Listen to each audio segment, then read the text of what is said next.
सबको ये पता है कि सुदामा जब कृष्ण के पास गए थे, ये गाना सबने सुना है, अरे द्वारपालो, है ना।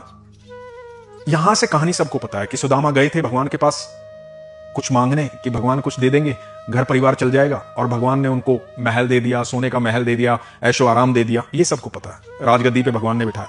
लेकिन इससे पीछे की कहानी किसी को नहीं पता है, बहुत कम लोग जानते हैं। जिन्होंने पढ़ा होगा अच्छे से, वो कहानी मैं आपको बताता हूं सर। आप देखिए कि भगवान कितनी बात याद रखते हैं। तो हुआ यूं कि उन दिनों एक बुजुर्ग महिला थी जो नारायण की सेवा करती थी, भगवान विष्णु की, भिक्षा मांगती थी। जो भी भिक्षा में आता था पहले भगवान को भोग लगाती थी, नारायण भगवान को, और उसके बाद खुद पाती थी, खुद ग्रहण करती थी। तो कई दिन से भिक्षा नहीं मिली थी। एक दिन शाम को कहीं से चने मिले तो चने लेकर के जब घर लौटी तो रात हो गई थी। तो उसको भोग लगाना था भगवान को। उसने कहा कि प्रभु अब रात बहुत हो गई है, आप भी विश्राम करो, मैं भी विश्राम करती हूँ, कल सुबह भोग लगाऊंगी, फिर दोनों खाएंगे। तो उसने चने की पोटली जो है खुट्टी पे बांध दी और वो सो गई। इधर रात में एक चोर घुसा है, उसने देखा कुछ पोटली में बंधा हुआ है, उसने वो पोटली चुरा ली। उसके निकलने से आवाज हुई घर में, वो बुजुर्ग महिला चिल्लाई। वो चिल्लाई तो आस पड़ोस के लोग भी उठे, लोग उस चोर के पीछे भागने लगे। चोर आगे आगे, लोग पीछे पीछे, लोग ढूंढने लगे। चोर छिपता गया। छिपते छिपते चोर पहुंचा संदीपनी गुरु के आश्रम में, और उस आश्रम में जाकर के छिप गया। अब लोग बाहर ढूंढ रहे हैं, आवाजें आ रही हैं। चोर घबराया हुआ है। चोर ने सोचा कि ये जो पोटली है ना, ये मुझे फंसवा देगी, इस पोटली को यहीं छोड़ता हूं और निकलता हूं। चोर ने वो पोटली वहीं छोड़ दी, चोर निकल गया। अब लोग भी थोड़ी देर आवाजें दे करके चले गए।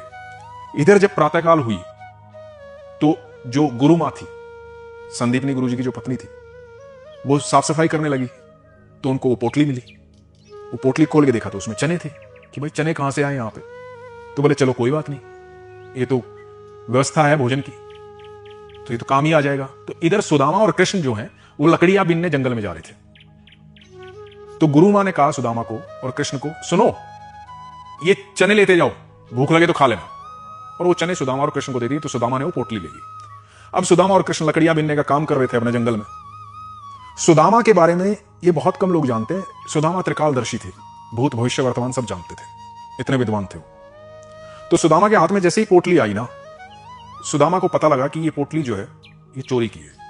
और उन्होंने ध्यान किया तो उनको पता लगा कि जिस बुजुर्ग महिला की ये पोटली चोरी हुई थी, उसने श्राप दिया है कि जो भी वो प्रसाद, जो भी वो खाएगा, क्योंकि मेरे नारायण का प्रसाद है, वो 4 दिन बाद भिक्षा मिली थी, जो भी खाएगा वो मुझसे भी ज्यादा दरिद्र हो जाएगा जीवन भर के लिए। तो ये श्राप उस बुजुर्ग महिला ने उसको दे दिया था, जो भी वो चने खाएगा वो दरिद्र हो जाएगा।